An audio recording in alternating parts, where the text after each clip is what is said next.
We're at 12:15, and we need a roll call there, Sue.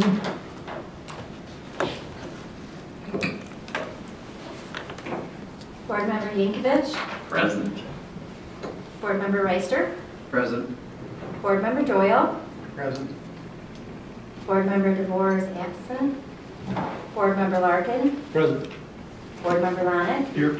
Board Member McClure, here, and Board Member Cease, Present.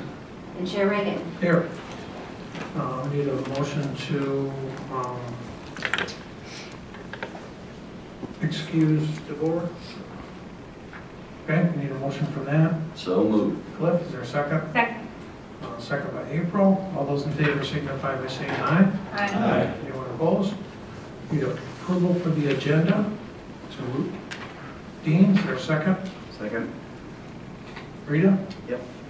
Any corrections or changes to that? If not, all those in favor signify by saying aye. Aye. Opposed? Approval of the minutes from the previous meeting from January 4. Need a motion for that?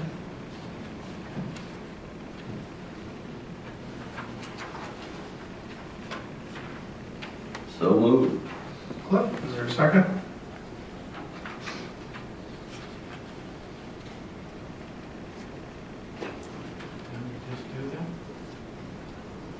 When was the agenda on? No, that one was the agenda. Now we're doing the minutes. So there's a motion to approve the minutes. Second. Seconded by Mike Larkin. Any discussions or corrections? If not, all those in favor signify by saying aye. Aye. Anyone opposed? Now we move on to treasurer's report. Sue? Just want to mention, since this statement was printed, I posted another entry for IFT TIPA revenue. So your current cash balance is $599,581.27, and your final TIPA revenue was $470,582.97.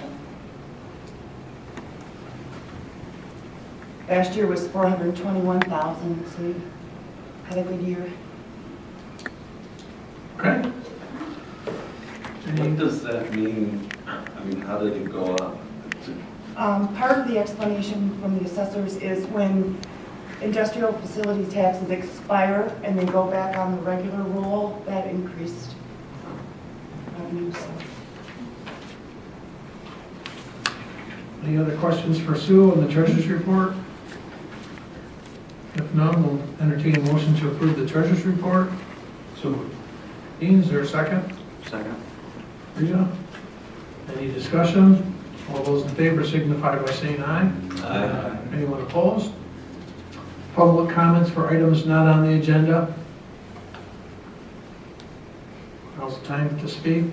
Forever hold your peace. Okay, we'll move on to old business. Downtown Development Plan and Andy Moore. That's me. Okay. I have prepared a short presentation for you guys just to kind of review the downtown development plan or the downtown placemaking plan. This is something that was drafted back in 2014 and 2015. And I think in between the transition between Mark and the interim city manager and then Mike, it was kind of left by the wayside for a while. So we were asked to kind of look at where this is, review the draft plan with you guys, and kind of get it finalized and eventually adopted. So I'm just going to go through a few slides here that kind of summarize the process and the plan's recommendations, and then we can talk about what I think maybe some possible changes are, and then over the next month or two, I would like you guys to also review the plan and again look for opportunities or things that you feel could be changed or modified or need updating or refreshing or something like that. So the general timeline, again, this was primarily something that we did for most of 2014. We started with an existing conditions analysis in 2014. We had a few public meetings in the summer and early fall where we got some stakeholders and had some open houses to talk about what sorts of placemaking concepts were sort of appropriate in the downtown. We had a few different meetings. We did a parking analysis, which I presented to you guys maybe a year or two ago, where we talked about the downtown parking need. Eventually, we made some refinements based on the input that we received from the public and from stakeholders, and kind of now we're just review and update part of the process. Just to kind of refresh your memories, this is generally the area, the study area. So this is a downtown plan primarily focused largely on Main Street, but not entirely. So it goes from Amity, or I think that's about Smith Street maybe, down to Division, largely focused along Main Street, but as you can see, kind of extends for a couple blocks out in either directions too, but this is largely downtown driven plan. When we went to the public, sort of at the outset, we had a handful of themes that we wanted to get some feedback on, so we'd have, so we asked about things like aesthetics, safety, usability, recreation, parking, history, and just to kind of figure out what's important here. And according to the public, the three big themes that stuck out that were most important to the residents were aesthetics, parking, and recreation. And so those are largely the focus of a lot of these suggested improvements that we made here. So again, looking more closely at those three topics or priorities. So the priority for aesthetics is that kind of describing what it is. Aesthetics refers to visual or artist layout of space within the public realm. So these are public improvements that we're talking about. This isn't zoning stuff where we're getting into individual uses of private property, but this is stuff within the rights of way or on city-owned property where the city can make improvements. Recreation includes overall themes and amenities that reinforce rich and diverse amenities offered within the downtown and in the community as a whole. And parking, that's something that affects not only the design of the street and the streetscape, but also traffic flow. There are a lot of pedestrian safety issues that come into play with parking. There are a variety of ways that we can accommodate for that, whether it's on-street parking, off-street parking, private parking lots in some instances, and things like that. So some of the things that we heard, I know this is kind of hard to read on the screen, but each one of these, again, gets back to those three themes. So under aesthetics, there was a strong desire to maintain the small town kind of historic feel of downtown Lowell. Streamline things a little bit to give it a real sense of community, a sense of place. So when you're in Lowell, you know that you're in Lowell. It doesn't feel like a generic Anytown USA. And also maintain continuity along Main Street. A lot of that means having your buildings built right up to the sidewalk, so you have a nice defined street wall, as we call it. So you walk down the sidewalk, you have buildings lining the street continuously, built right up to the street, as opposed to sometimes like out on the western edge of the city where we have buildings set far back off the street. There's a lot of parking in front. It's not nearly as pleasant of a place to walk, generally speaking, as it is downtown. And as far as the recreation is concerned, a big priority was improving access to the Flat River. We also talked about including more green space along the river's edge in the downtown area. And again, maintaining that continuity along Main Street, making the connections between the river walk and downtown, things like that. Over on the far right here, that one addresses parking, so improve parking in the downtown business district, plan for more residential parking spaces as infill development occurs. You know, both the city's master plan and its zoning ordinance to some degree as well encourages mixed use downtown. So we have residential over retail. We allow that, or kind of ask for that in a couple of our zoning districts downtown. So that's something that we feel like needs to be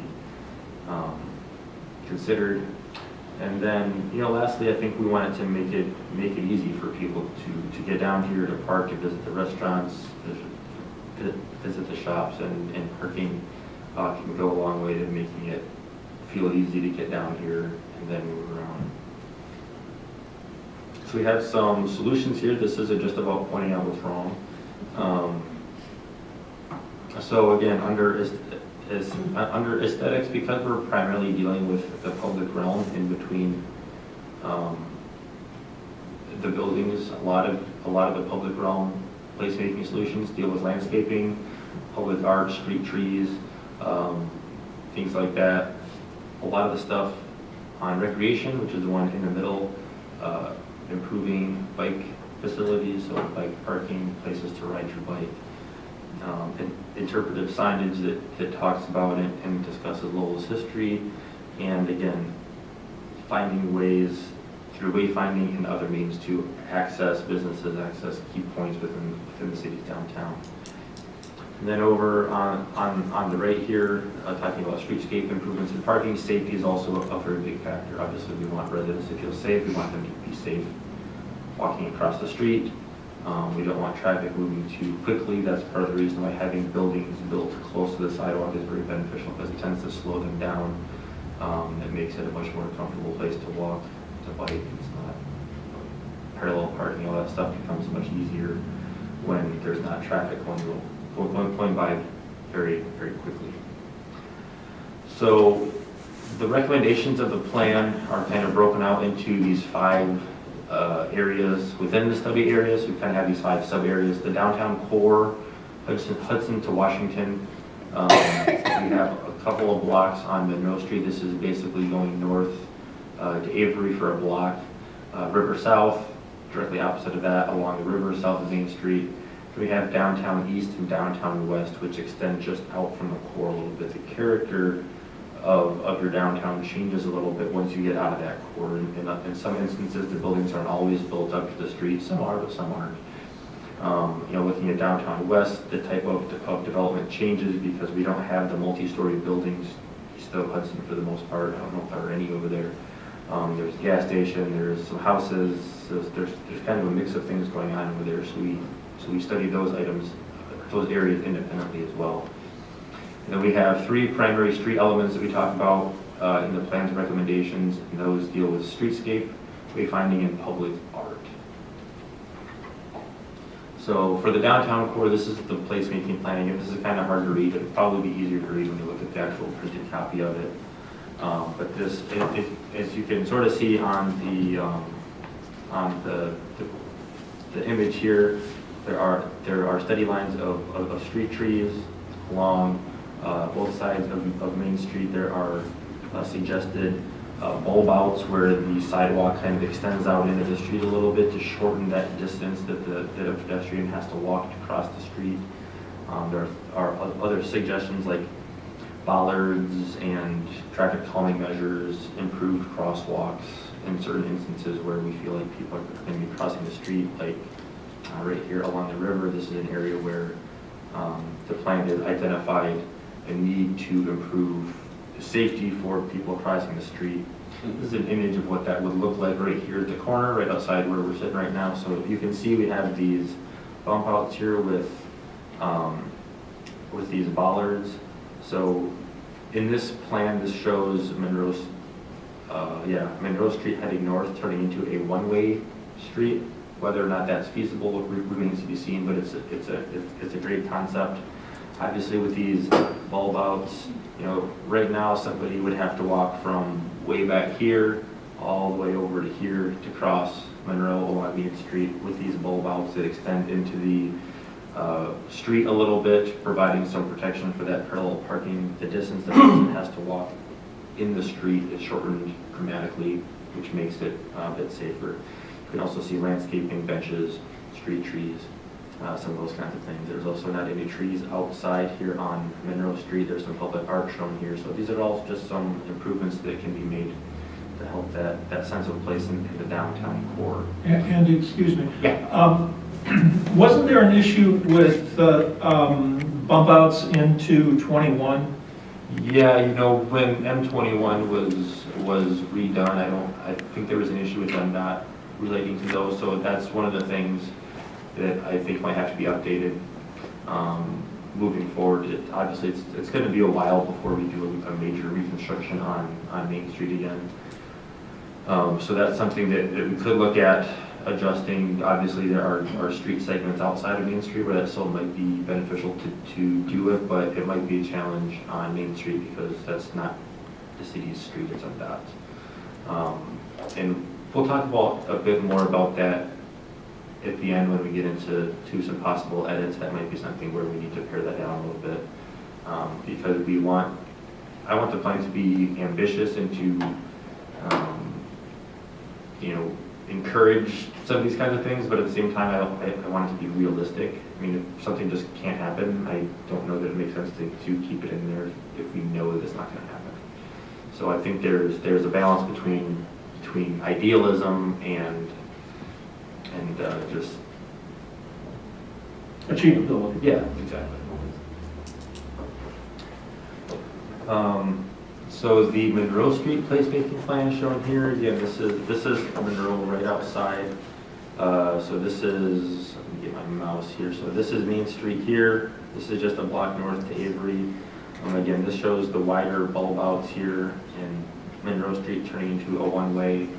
Whether or not that's feasible, we're not sure, but just, you know, I spend a lot of time here. We've all walked and driven down that street a million times. The sidewalk is on both sides is really, really narrow. It's not a particularly inviting place to walk, so this suggests the sidewalk be widened a little bit. Additional street trees are shown, you know, here and here, and a lot of that stuff just provides a sense of comfort to the person walking. It would help to kind of draw people that they're walking downtown to go that way. I mean, a lot of this is just looking at what's appealing to you when you're walking down the sidewalk. If you're in a strange city or town and you look down the street and there's no trees, there's no windows, doesn't look like there's much down there, you're not likely to walk down in that direction, even though the library's down there. You can get to the showboat area from here. So this would help facilitate all that and really improve that block quite a bit. So there is some two-way traffic that would remain up here on the northern part of the block. There are streetlights shown in here. Yeah, wide sidewalk. This also shows brick paver accents. I don't know if you can read that up there. Additional parallel parking on the street. This has 10 cars, and we talked about the bump outs already, and we'll come back to that. I have a question. Yeah. Does MDOT have any say in our decision to make a street a one-way, or? I don't know that they do if they don't own it. So if it was M21, yeah. I don't know if they would if it's one of your own streets. So if it's Monroe or something, I don't think they would, but I'm not sure. But that's something that we have to, I mean, obviously we have to look at that and model it and study it and make sure that it's a smart thing to do. You know, I don't know if it is or not. I know, I mean, it would be a change for a lot of people. And even if it's not narrowed down to be a one-way right there, just widening the sidewalks and adding the trees and stuff, I think would go a long way. I mean, that's a pretty wide stretch of road right now. At least it looks like one to me, and the sidewalk being so narrow, it's a very...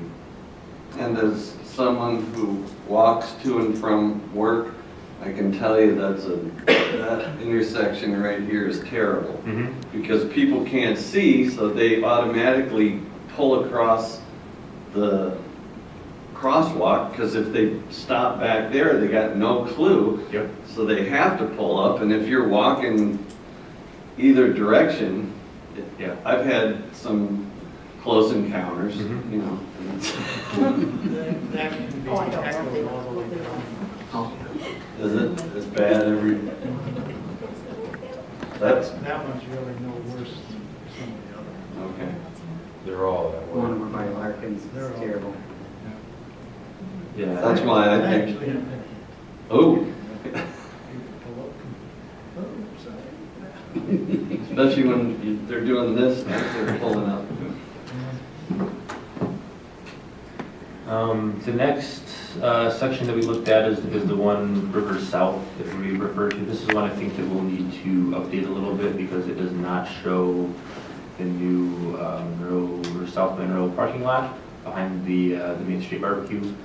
I mean, this is shown as a potential parking lot expansion area. It's no longer a potential expansion area. It is a parking lot now. So again, this plan, I think, would need to be updated a little bit. You can see this shows an improved crosswalk on Main Street here. We think this is an important connection because it makes that connection between the dam south of the river and then heading north to the Showboat Area Theater. And it's access to parking, of course. This shows a canoe and kayak launch down here. There's some trails, some possibly a pavilion, seating, landscaping, all that kind of stuff.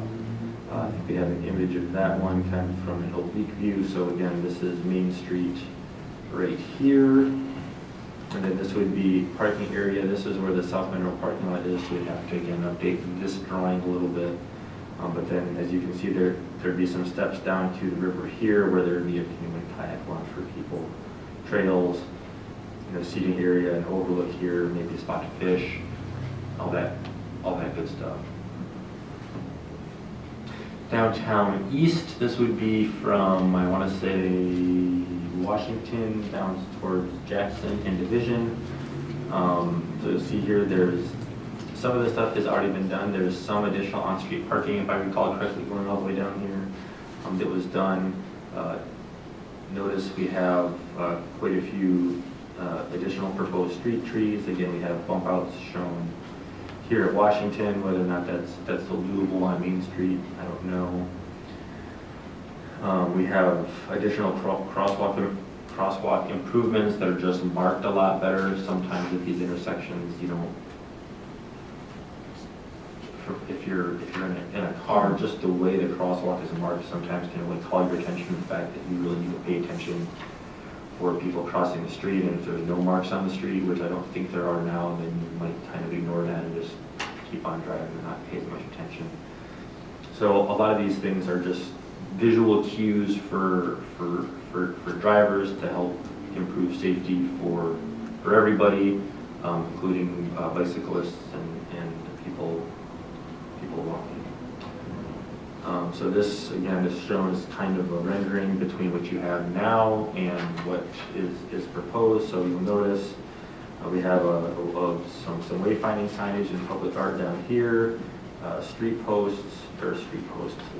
light posts, street trees, the bump outs, there's landscaping down here. Note the much better delineated crosswalk markings. Again, right now, as you can see in this image, this is as of 2014, but I think it looks similar now. There's no crosswalk markings at all. So if somebody is walking to church, let's say, again, there's a little bit higher risk of someone not seeing them when they're crossing the street. Downtown west, again, this goes from the light at Hudson Street down a couple blocks to, I think, Smith is the street right down here.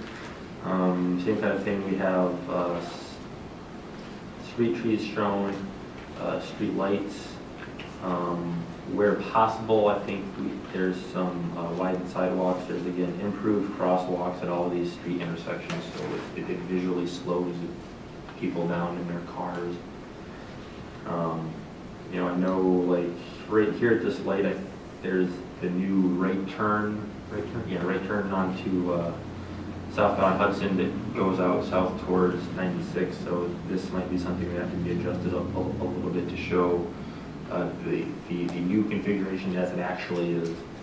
But you can kind of get the gist of just having some of these things along the street, trees, the light posts, the improved sidewalk is going to help slow people down a little bit and improve walkability and bikeability. Same kind of thing is on downtown east. This shows a current and proposed stretch. So again, you'll see just adding the trees and improving the sidewalk and some of this stuff really helps provide a little bit more sense of closure. It doesn't look quite as wide open with the additional trees, with the landscaping. There's a fence here that clearly delineates where the public property ends and the private property begins. There's some landscaping here. Street trees regularly spaced all the way down. This does show some infill down here on this building. That's something that could happen, and we could deal with in zoning as far as getting it built the right way, so it kind of accomplishes what we want. And then also notice that You know, this is shown as 4 lanes, this is down to 3, there's ample room for bicycling on either side. So the 3 themes, getting into those, so the first one is streetscape. So you'll see some of the stuff as it relates to crosswalks, these bump outs that I'm always talking about. Normally, or the way it is now, you know, someone crossing the street has to go, you know, from this curve all the way to this curve. And narrowing it down a little bit at this crosswalk and having it clearly marked, the actual physical distance the person has to walk is much shorter and it's much better indicated. So it's very clear there's a crosswalk there, and it just kind of gives that visual cue for somebody to slow down, to actually to look for someone crossing the street on foot. Some of this stuff can actually just be accomplished with paint. As you can see, sometimes it's just a matter of adding some paint and current, you know, along the side of the roads to again narrow down the lane, slow people down a little bit, controls traffic flow a bit better, as shown in this image here. This isn't a little outfit, but there's the bollards here, and then we have, you know, there's just some paint. So not all of this stuff is going to be huge, high dollar, major investment kinds of activities. Some of this stuff can be done on a trial basis with paint. See if it works. If it doesn't, take it out. But it's a great kind of low risk way to, you know, get a feel for what works and what helps, and we can go from there. Some of these other ones, we talk about bike lanes a lot. We talk about outdoor seating and some of those kinds of things, and those are all part of the recommended streetscape improvements. Wayfinding signage is something that we're actually working on already. The city, as most of you probably know, has a grant to do some wayfinding. We've been working on that for the last couple of months in you know, creating some wayfinding signage and what we're going to put on it and where it's going to be. We're not done yet. But again, you know, helping people navigate to parking, to destinations like City Hall or the river or the Showboat area, towards parks, towards school facilities, all that stuff can be accomplished with wayfinding, and then it helps also kind of, you know, build the city's identity. Wayfinding signs will have their own design. And this has some proposed locations. We have to be a little careful with where we put them and how many we place them, because MDOT does have wayfinding guidelines that we do have to meet as far as what can be on them, where we can put them, how they have to be designed. So we're working within those parameters right now to, you know, make sure that what we do we can actually build and would be approved by MDOT for M21. So the next steps that I want the rest of this discussion to focus on is what do we have to do. In reviewing the plan, there are a couple things that kind of jumped out as me as changes that we might want to make. First one is just updating the plans to make sure that we're showing Main Street the way it is now. This was created for the reconstruction on Main Street in 2016, I think. So I think those drawings should be updated. If there are new public projects, the only one that jumps out to mind immediately is the South Mineral parking lot, but I think we should incorporate that into the River South design. And then anything else that you guys think of over the next month or two that you would like to see incorporated, or something that would be important to helping people get around downtown, we can certainly take a look at those. There is in May, Mike, I'm not sure of the date when the walking tour is going to be with Dan Bird. May 15th. That would be something I would encourage you guys to participate in. It's really cool, and he does a good job of kind of illustrating how you can improve walkability and how the differences really can make a huge difference for the pedestrian and making your town more walkable, which is part of what we're trying to do here. To finish the process, once we get it updated, I think that we need to have a final review by you guys.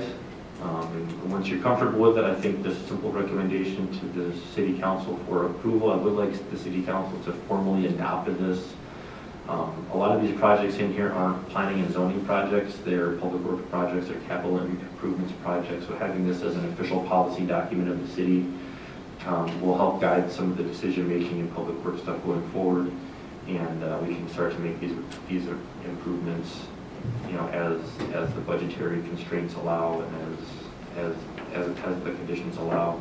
Like I said, some of this stuff, if the city is a little uneasy on some of the improvements, there are a lot of cool things you can do on a temporary basis. We don't always have to, you know, spend, you know, tens of thousands of dollars on all this stuff if we're not sure it's going to work. Things can be done temporarily. We can see how they work, what needs to be adjusted before we do make the big investment to see what works. So I guess with that, I'll turn it back over, and if you have any questions on the process or the plan, or if you have suggestions right away, let me know. Otherwise, I think over the next couple meetings, you guys should continue to study this and review it and talk about it and suggest any edits, and we'd be happy to work with you guys to get it finalized and improved. Any questions for Andy? You've got a captive audience here, so. I would think if you're gonna go back through and redraw it with today's stuff, you should also go to MDOT and find out, are those bump outs legal? Or Yeah. not? Are we able to do it or not? If we're not able to, don't put it in here. Yeah, we can do that. Okay, any other immediate questions for Andy? MDOT also controls signage too on that 21? Yeah, they do, we can, so with the wayfinding program, they have wayfinding guidelines. They dictate, for example, you can't use, the signs have to be pretty much rectangular, the letter height has to be a certain size, the font has to be a certain font that they use. You can't use colors that look like, you know, like you can't use like like a green or blue color that they already use. So we have to use kind of our own color, come up with our own design. There are limitations to the number of signs per intersection, how you design it, where the arrow is, and just like if you're pointing to a destination that's straight ahead, that has to be on top. You know, arrow that points to a destination on the right, the arrow has to be on the right side of the sign. So there's all these little fussy things that MDOT has in their wayfinding guidelines that we need to make sure that we're following. And then once we get the designs finalized, which we're doing now, we'll send them to MDOT and make sure that they're approvable before we kind of move forward with that process. But yeah, they have standards for everything. Once the wayfinding is improved, we can also talk to them about removing signs that would be redundant. So for example, there's a sign out here, I think it's theirs, that points to the library being over here. They have signs pointing to public parking. And we could take some of that down if it's replaced with the wayfinding, so there's a little less clutter right down through downtown. But we'll kind of figure all that out as we go. We're not that far into the process yet. But So I would assume also with streetscape and street art, would also have some requirements? if it's an MDOT right of way, yeah, we'd have to So like Brian said, there's no sense in approval. having some ideas that aren't going to be approved, so.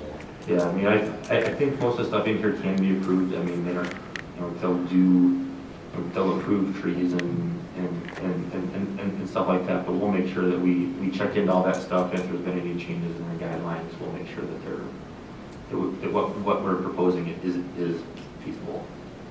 That's pretty important. Mr. Chair, just to provide an update on the signage as well. I know there's been talk about the crosswalk signage. Looks like in April, we're going to be able to get a crosswalk, a yield to pedestrian crosswalk sign at the showboat. The question is going to be whether or not they're going to allow us to have one of those flashing lighted signs. We asked them for it. Don't know if we'll get it, but we're at least getting the regular signage. And then as Andy talked about too, we are looking at maybe making some removal of certain signs and just kind of eliminate some of that redundancy, where that process is already in the works right now with them. So does that mean there's signs on both sides of the street that say yield to pedestrian, the yellow kind of. It'll be more of a, yeah, the yellow with the person walking sign, I think is what they're looking at, not the big red and white yield ones. Right. That's what they mentioned, but like I said, we asked for the lighted sign.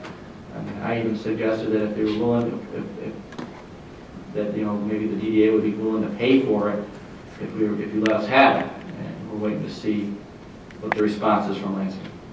I want to make sure that the pedestrian and the drivers are on the same page. Right. Is it just the one? The one crosswalk? Yeah, for the signage, yes.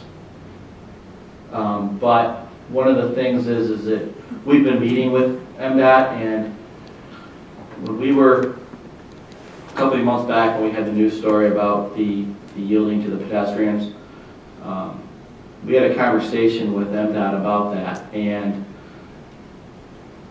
there's 2 traffic codes that are enforced by law enforcement, and when we were having those discussions this fall, we were referring to the motor vehicle code, which 99% of police agencies in Michigan use.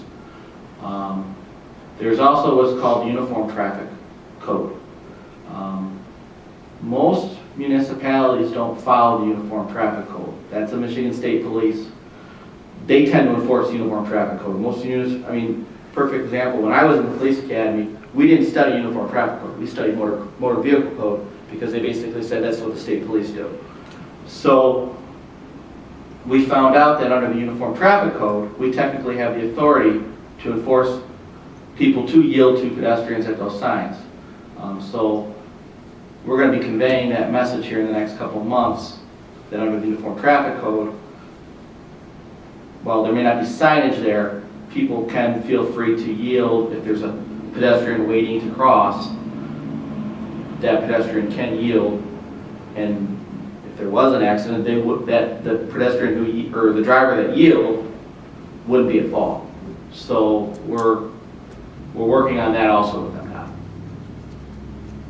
So because there's been some confusion as to the laws, and I mean there really isn't confusion of the law, but we found out that the city years ago adopted the Uniform Traffic Code in our Code of Ordinances, so it's something that we can enforce in addition to the Motor Vehicle Code. So we're going to be looking at that here very soon.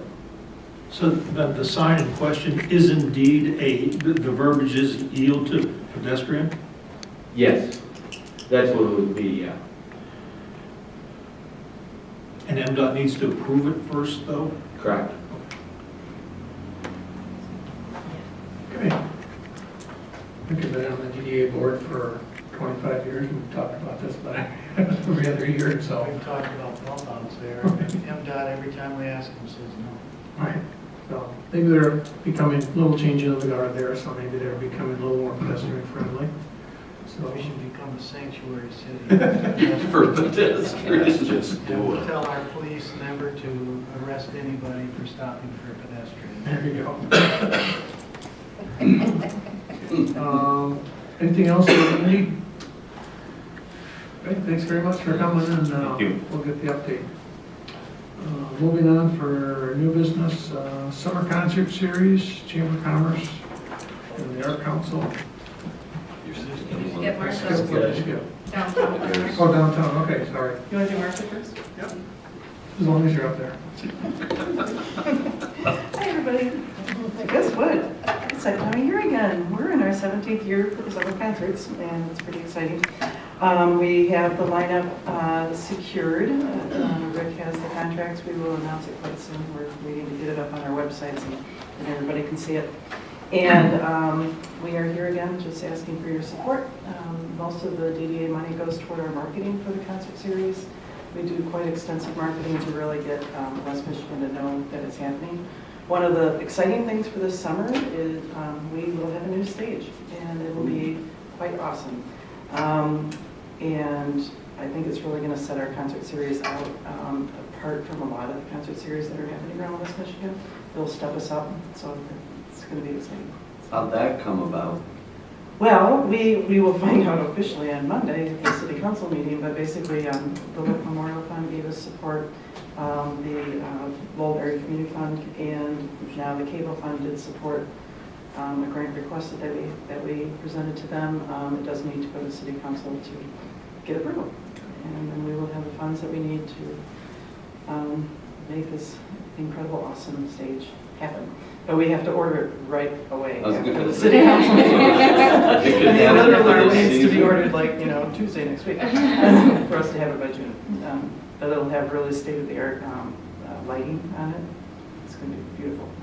So, anyways, I'm asking for your support again this year with this $6,000 funding that will go toward the concert series. It's about a $40,000 budget, just to give you an idea of the total budget for the series. Brian make a motion. Second. Second by April. Any further discussion? This, is a really great program and brings a lot of people in, and just keep your fingers crossed for good weather. Yeah. The old stage is like a trampoline, by the way. Okay. The old stage is not usable. It is dangerous, to be honest. It helps you with your drum. I was gonna say, when Rick gets going, right? Not when I dance, though. Got a motion and a second. Any further discussion? Okay, all those in favor signify by saying aye. Aye. Anyone opposed? Okay, back up to downtown planters. Mark Davis. Hello, thank you for seeing me today. I proposed, I love all the new things that are happening, by the way, that are proposed. It kind of goes along with what I was thinking of asking for. And I have had planters outside my store in the past, and I just wanted to see if there's something that we could do to make it more unified and have them all along the streets, so that it would be a little more inviting when people are driving past or stopping. The one thing that I noticed about Balls when we first started going there was how beautiful their gardens were. And I think that just putting large flower pots all down Main Street would be very attractive. If that is something that you would consider, then I will go ahead and start researching the cost and what it would take to do it and all the plans and where they would be placed. I just wanted to first present this to you and see if that's something that you would consider. Would they be maintained by volunteers, watering it? They would. That would be my plan, to have it maintained that way. I myself have always done it anyway as far as the store, and I guess it would be a matter of talking to store owners or, I don't know, even any clubs in town or something that would volunteer to help make sure the upkeep is, keeping it attractive and looking nice. So do you want to have them, do you know where the boundaries of the DDA, you should, because I'm thinking, it would look really great in Main Street where the buildings are close to the sidewalk and all that kind of stuff, but if we do something for those businesses, there's also the rest of our jurisdiction. Would we get feedback from them that how come I didn't get a planner? Or are you talking about doing it the entire stretch of the DDA? I don't know. What is Okay. the entire stretch of the DDA? I guess is my question. So I don't know. I guess my plan was, I don't know where it all stretches through, but my plan was looking at the whole downtown area as far as just, having it Like- all on Main Street. One per building or a couple per block or? I don't know. Okay. That was, I haven't gotten specifics yet. It was mostly just a plan to see if it's something that might be feasible that you would consider. As far as numbers, I don't know. I haven't, I guess that would be more of something what would be doable. I think she's just here to kind of, get some feedback from us and, are we opposed to it or are we in favor of it? So, and then if you wanted to do the legwork and find out what it would cost, if there's no opposition to it, I think that's. I think it's a great idea. I wasn't trying to give you a hard time. You always do. Andy, would that require MDOT approval? I don't know, we'll check. We could replace the trees. Right. Yeah. We could replace the trees. Sometimes the traffic, the tree covers the traffic, you can't see the hill. Didn't Well, we it's have on- flower pots years ago?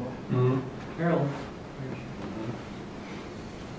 There's a maintenance question, obviously, Right. that needs to be handled in a uniform way. Well, that's what I was thinking is, as a store owner, if the DDA bought me a planter, then I'd solemnly swear to make sure it looked good. And that's why I was wondering, because if it's in front of my store, then I would feel obligated to take care of it. Right. But if it was split, then, what do I do? Wait for Main Street Barbecue to take care of it, or do I take care of it, or what? Yeah. I'm just No, giving it you makes stuff to sense. think Yeah. about. Exactly. Those are the logistics we need to look into before we, but if you want to do the legwork and, to see any opposition to it, any questions on where and how much it would cost in maintenance, so, Okay, okay? Think you have our blessing? all right. Okay, Will do. thank you for coming. Yeah. Can we just secede from MDOT somehow? You got a magic pot of money to fix things. Okay, move down to Midwest Sculpture Initiative. In an effort to promote more art in communities, the Midwest Sculpture Initiative has developed sculpture exhibits in communities throughout the Midwest. I've worked with them in the past, and it's an opportunity to annually provide new sculpture pieces in the downtown district on lease.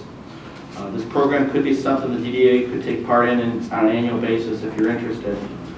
If this is something the DDA was interested in, we could begin this in the spring of 2019.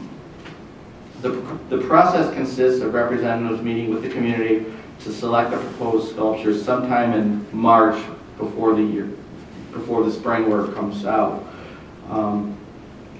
In my experience, has always been is to work with the local arts council, arts community, and so I would suggest that Lowell Arts be a partner with the DDA on this, as it would be beneficial for the art community to be involved in this.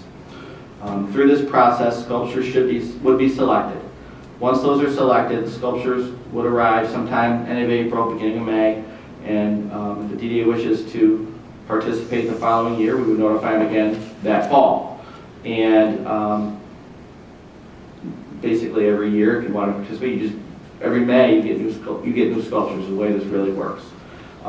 In order to participate, the DDA would have to agree to lease, as of right now, I believe it's a minimum of 8 pieces in the district. The leasing price was in 2018, the leasing price was $1,709 per sculpture.